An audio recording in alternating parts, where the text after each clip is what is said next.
ആ നിവേദ്യം എടുത്ത് സർവ്വചരാചരങ്ങളിലും കുടികൊള്ളുന്ന ദൈവത്തിന് ചൂടുള്ള കാപ്പി സമർപ്പയാമി. ദൈവത്തിന് എന്തിനാ സാറേ കാപ്പി നിവേദ്യം? എന്താ തെറ്റ്? ദിവസവും 10-15 വരെ കാണുന്ന നമ്മൾക്ക് തലവേദന വന്നിട്ട് കാപ്പി കുടിക്കുന്നില്ല. അപ്പോ ദൈവത്തിനാണെങ്കിൽ 700 കോടി ജനങ്ങളാ. അവരൊക്കെ അത് വേണം ഇത് വേണം എന്നൊക്കെ പറയുന്നത് കേൾക്കുമ്പോ ദൈവത്തിന് തലവേദനയ്ക്കില്ലേ? കാലാവസ്ഥ അനുസരിച്ച് സൂപ്പും കൂൾ ഡ്രിങ്ക്സും ഞാൻ മാറി കൊടുക്കും. അതെന്റെ ഒരു വിശ്വാസമാണ്.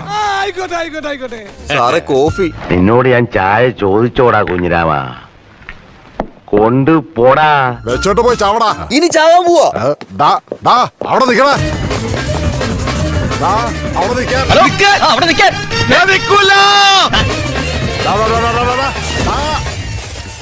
റിച്ചാർഡ്സ് ഹോസ്പിറ്റൽ, വേഗം ഹൈ റേഞ്ച് ക്ലബിലേക്ക് ഒരു ആംബുലൻസ് അയക്കണം. ഒരു ശവം കൊണ്ടുപോകാനുണ്ട്. മടയാ ചത്തോ? ആര്? ഇവനോ? ഞാൻ എണീറ്റിരിക്കടാ. ക്ഷമിക്കണം സാറേ, പരിശ്രമിച്ച് തോറ്റുപോയി. ഒന്നുകൂടെ ശ്രമിക്കാം. ഇവന്റെ മുത്തച്ഛന്റെ കാലം തൊട്ട് എല്ലാവരും ഇവിടെ ജോലി ചെയ്യുന്നത്. ഞങ്ങൾ എന്ത് പറഞ്ഞാലും അനുസരിക്കണമെന്ന് ഇവരുടെ കുടുംബത്തിലൊരു നിയമം. അറിയാവോ തനിക്ക്? എനിക്കത് അറിഞ്ഞുകൂടായിരുന്നു സാർ. എന്നായി പറഞ്ഞല്ലോ. എന്റെ പെണ്ണിനെ കിഡ്നാപ്പ് ചെയ്യാറിയോ? ഒരു ബന്ധമില്ല. എനിക്കറിയാം. നിനക്ക് ഞാനെന്നടച്ചെന്റെ മണ്ടയ്ക്കാറ്റ് ഭഗവതി, കാളിയമ്മേ, നീലിയമ്മേ, ഞങ്ങളുടെ വല്യമ്മേ. അങ്ങനെ ഒരു ദൈവം ഇല്ല. ഇത്തരം സന്ദർഭങ്ങളിൽ ഇല്ലാത്ത ദൈവത്തെ വരെ വിളിച്ചു പോകും. നിങ്ങളൊക്കെ ഉള്ളത് സത്യമാണെങ്കിൽ ഈ ബ്രിഡ്ജ് കടന്ന് ആരും പുറത്തു പോകരുത്. ഈ ബ്രിഡ്ജ് ഇപ്പൊ തന്നെ നാക്കെടുത്ത് വളർച്ചപ്പോഴേ ഞാൻ കരുതിയതാണ് സംഭവിച്ചത്.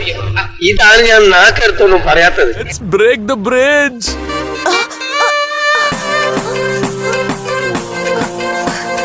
മയിലാട്ട പത്രിക, പുലിയാട്ട പത്രിക, ഇതെന്നാട്ടോ? ഇത് മാർഗം കളി. മാർഗം കളിയാ? ഒരു മാർഗം ഇല്ലാണ്ടാവുമ്പോ ഒരു കളി കളിക്കൂലേ, മാർഗം കളി.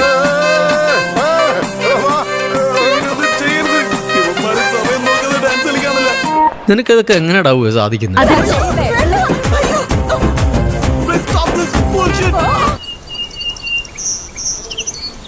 ബോറായോ?